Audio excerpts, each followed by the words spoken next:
Hello guys, mayam ay giming ningombam sonika holistic health coach adong asidi mayam ga khatang aware oina ba hai tare health ki matang da ko aduna akhoi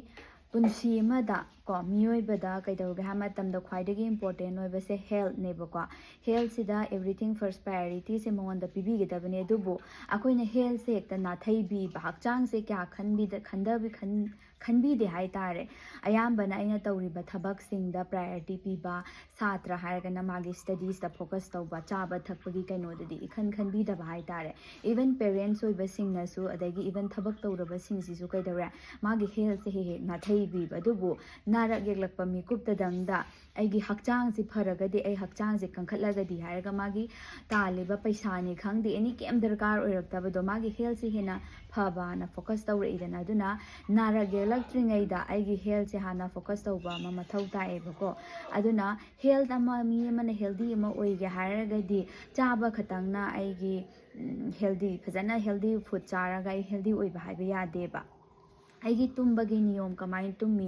tumba se pung kya tumige adagi pung ahingi pung tare nipan tumba hairaga 7 to 8 hours de hai dubu pung ama adwai digi tummaga pung nipan adwai tumba tu dikana deba kwa tasengna khoina tumba se pung trama thoigi matung dagi di tumbi gano hai habadi trama thoigi sai dagi tumbi raga ai 7 to 8 hours de yobiyo haiba ado hojikan gi working culture sigi matung ina even satra gi dasu tuition chatpagi culture lakpa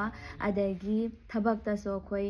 morning shift kaina even nurse ki da sum am leigre aduna di ai hakchang de am soglakpo khotpa mayam leibako aduna tumba sidi phajana mapung phana tumbi se hoi tangai phadraga di kaino tawba tare manage tawba tare aduna chabagi matang da su hojikti thabak inkhang chatpa ayambana su oinarakpagi hathu chaba mindful eating oiraktaba mayam oigre basina aigi hakchang da kyam nutrition phangiba ko digestion ki process da kyam phajana tawi haiba mayam leigre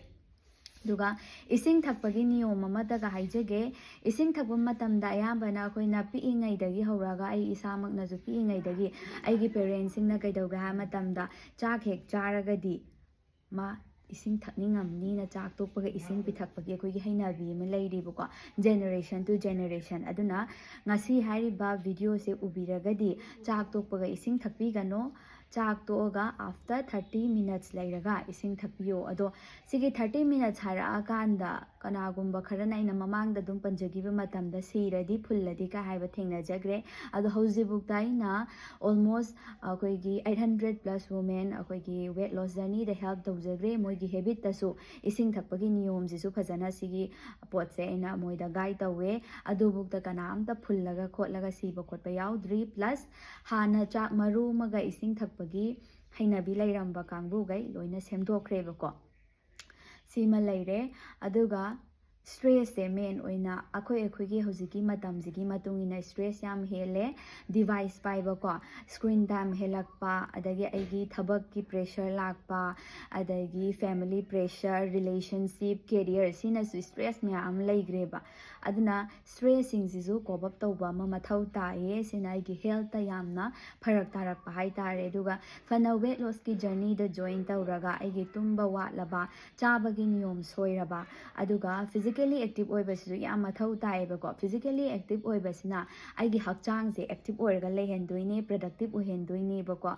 duga mind ju yamna khoigi cognitive abilities hengathanba saf ohenba brain ga se ko aduga aigi mood sisu yamna enhance tawba hai tare duna ingdamdagi matamju oire yam thina cheksinna leise chaba thakpa khoigi yam warm oiba pocha se ising warm oiba ising thakpiro aduga warm water se id mayam da suggest tawe do warm water thakpasna igi skin clear oirakani ngan thorakani aduga mayam detox tawidana ko ising hais da ko ising thakraga ko aduna ising jana chang naina thakpiro 2 dagidi dum hendiro 2 liter dagidi aduga ising thakpagi chang se hengat ke haragadi aigi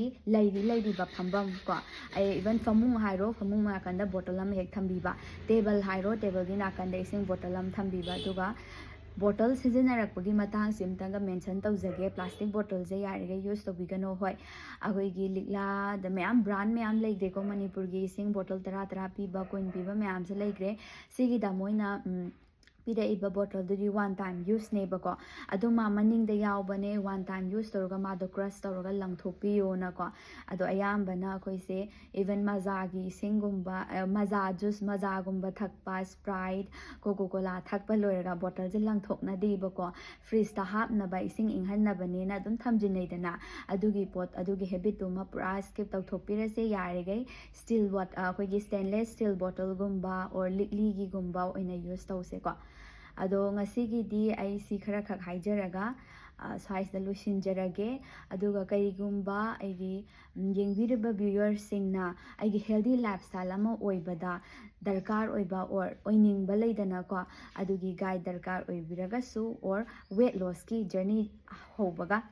weight ꯂꯣꯁꯀꯤ journey start ꯇꯧꯅꯤꯡꯕ ꯅꯠꯇ꯭ꯔꯒ ꯑꯩꯒꯤ healthy lifestyle ꯑꯃꯗ change ꯇꯧꯅꯤꯡꯕ ꯂꯩꯔꯒꯗꯤ ꯑꯩꯒꯤ ꯍꯥꯏꯔꯤꯕ ꯅꯤꯉꯣꯝꯕꯝ ꯁꯣꯅꯤꯀꯥꯅ ꯑꯩꯈꯣꯏꯒꯤ ꯐꯦꯁꯕꯨꯛ ꯄꯦꯖ ꯅꯠꯇ꯭ꯔꯒ ꯏꯟꯁꯇꯥꯒ꯭ꯔꯥꯝ ꯄꯦꯖꯇ DM ꯇꯧꯁꯟꯕꯤꯔꯛꯑꯣ ꯀꯣꯠꯁ ꯍꯥꯏꯔꯒ COACH ꯑꯅ ꯑꯗꯨꯒ ꯑꯗꯣꯝꯒꯤ ꯑꯅꯧꯕ ꯂꯥꯏꯐꯁ꯭ꯇꯥꯏꯜ ꯑꯃ ꯆꯦꯟꯖ ꯇꯧꯕꯗ ꯃꯇꯦꯡ ꯄꯥꯡꯖꯒꯦ ꯊꯦꯡꯛ ꯌꯨ ꯕꯥꯏ ꯕꯥꯏ